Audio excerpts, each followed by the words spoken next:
Les meilleurs patineurs mondiaux se sont donné rendez-vous dans les allées du parc le week-end dernier pour la 12e édition du roller marathon de Dijon.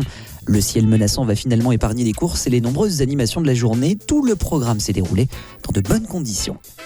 Après le championnat du monde Master en 2011, l'étape bourguignonne accueillait cette année le championnat d'Europe Master et la 3e étape de la World Inline Cup, la Coupe du monde des marathons. Les nations étrangères se sont déplacées en nombre pour venir décrocher le titre continental, en particulier les Italiens, les Allemands, les Autrichiens et les Suisses. Ouais, plus de participants, plus de nations européennes que l'année dernière, donc ça veut dire plus de monde sur les courses. On le sait, un niveau de plus en plus relevé chez les Masters. Avec un vrai niveau sportif, des gens qui s'entraînent avec des objectifs, et donc la course va être difficile. Les Français décrochent leur premier titre européen de la journée dans la catégorie des 30-39 ans grâce à une échappée, celle de Vincent Esnault. Le Français parvient à se faire la belle avec l'Italien Marco Nuvolari. Ce dernier doit cependant s'arrêter pour réparer une roue. Vincent en profite pour attaquer et monte sur la plus haute marche du podium. Le second titre tricolore revient à Erwan Lecor chez les plus de 40 ans. Le Français s'échappe en costaud à 10 km de l'arrivée pour franchir la ligne en solitaire avec 30 secondes d'avance sur le reste du peloton. À noter également la médaille d'or de Claire Boada chez les plus de 60 ans, la 3e place de Christine Bucan dans la même catégorie, la médaille de bronze de Jacques Housset chez les plus de 60 ans et la belle 2e place de Claudie Duval chez les plus de 50 ans. Ça va être une belle course comme d'habitude, avec faire un beau parcours rapide, plein d'échappées. Il ne faut quand même pas oublier les Swiss skaters qui à mon avis seront aussi dans le coup. Donc on verra. Nous on a plusieurs cartes à jouer. S'ils se focalisent un peu trop sur moi, on aura d'autres personnes pour aller faire des attaques. Donc voilà, que le meilleur gagne, mais j'espère que ça sera nous quand même. Les forces en présence sont impressionnantes sur la ligne. Toute l'armada Powerslide a fait le déplacement avec Bart Swing, Ewen Fernandez, Félix Reinen. L'équipée au skate est présente au complet. La Suisse Skate Team est venue également en force avec Nicolas Iten, Séverin Widmer et Michael Ackermann. La première attaque est portée dès le 2e tour par Ewen Fernandez. Yann Guyadère part en contre, le peloton éclate. La vitesse dépasse allègrement les 50 km/h en vitesse de pointe. Une seconde attaque voit partir 4 patineurs. Elle se compose de Julien Levrard et au skate, Félix Reinen pour Powerslide Matters, Alessandro Gherardi pour Vitaminenko et d'un patineur du Swiss Skate Team qui finit par lâcher au train. À l'arrière, les grosses écuries temporisent, chacune d'entre elles ayant un patineur dans l'échappée. Seuls les Suisses sont contraints de chasser pour ne pas perdre le podium.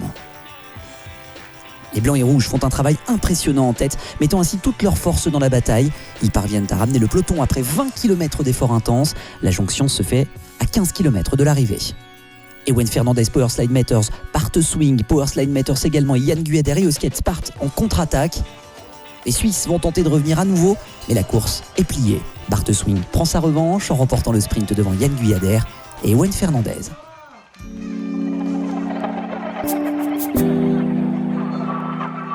Au classement général de la Coupe de France, Yann Guyadère conforte son avance sur ses poursuivants. Elton de Souza, Brian Lépine et Nolan Bediaf se tiennent dans un mouchoir de poche. Strong skaters, but also a strong team. I have very good teammates. Felix was in the beginning of the half of the race in the front, and then Owen was with me in the breakaway, so we were really strong. Chez les féminines, la course part à un rythme soutenu mais régulier. Le choix des roues a été déterminant pour de nombreuses patineuses. Celles qui ont choisi les roues pluie sur le sol sec ont du mal à suivre les attaques.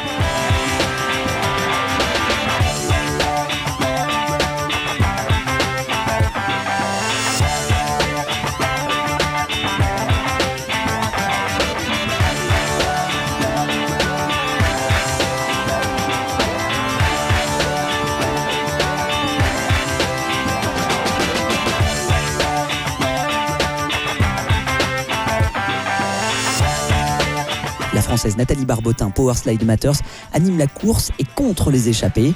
Les relais s'enchaînent pour la vingtaine de patineuses en tête. Plusieurs attaques sont portées, mais sans succès. Il faut une nouvelle fois attendre la ligne d'arrivée pour que la différence se fasse. L'Allemande Jana Gegner pour EOSkates s'impose au sprint devant sa coéquipière, l'Italienne Roberta Casu, EOSkates également, et devant la Française Justine Albou, 2 APN avant.